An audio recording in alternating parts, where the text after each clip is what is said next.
Imagine this. You're a 12-year-old girl living in poverty. You live in South Africa and your dream is to be a doctor. In reality, you don't know what your future holds. You're expected to be married by the age of 14 and a mother by 15 or 16. Is that the life you imagine for a 12-year-old girl? Judges, teachers, and fellow classmates. Why is it that we educate girls in the West, while girls in places such as the Middle East, India, and Africa don't go to school at all? Today I'll be telling you about how girls are treated throughout the world, how education works in poor countries, influences, and what we can do.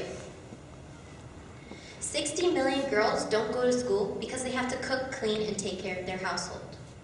What about dinner? Well, whatever food a family has will go to the boys first.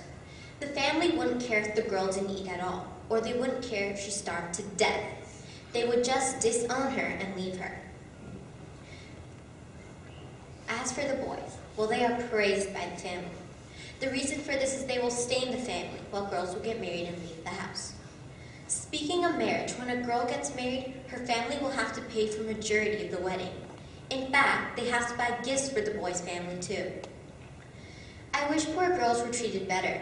In many places around the world, girls are not even considered people. As I'm talking, I hope you're wondering, why can't poverty girls go to school? There are many reasons why families do not send their daughters to school. The most frequent reasons are they cannot afford it or the girls do not need it. Majority of schools in poor places cost money. Due to this issue, families will use whatever money they have to educate their sons, not their daughters. If families educated their daughters, they usually end up sacrificing something later, like their land, animals, or precious possessions, which most families are not ready to do.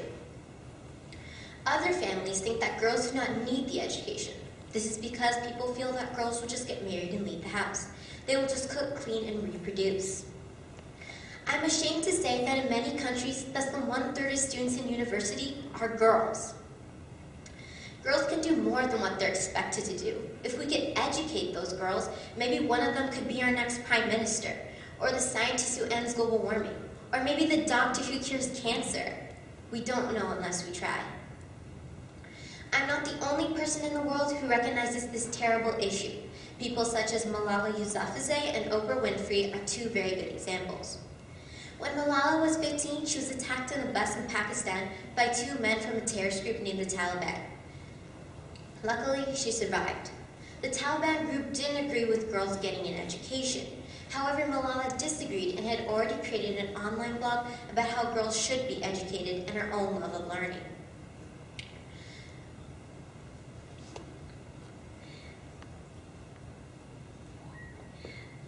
Malala won the Nobel Peace Prize and now at 16 is continuing to change the world.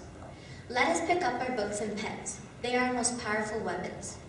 This quote from Malala is my favorite. It represents that education is the strongest force in the world.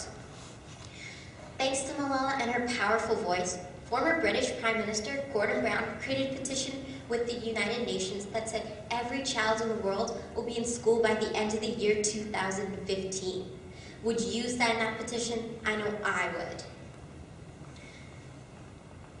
Oprah Winfrey is also a very good example. She opened up a free school for poor South African girls who can make a difference in the world, communities, and their homes. She called the school the Oprah Winfrey School of Leadership. When Oprah was little, she lived in a poor place too, with no clean water at all. These two influences are continuing to change the world for a very good cause. You don't have to be an Oprah Winfrey or win the Nobel Peace Prize to give your contribution to this worthy cause. You could do the little things like charities. For example, the organization The Girl Effect does charities to raise money so that the poor girls can go to school. Also, you could celebrate International Day of the Girl Child on October 11th. Lastly, and this is my favorite, volunteer to raise awareness. Today I have told you how girls are treated throughout the world, how education works in poor countries, influences, and what we can do. Your small contribution will make a massive difference. It's no big deal, just changing the course of humanity.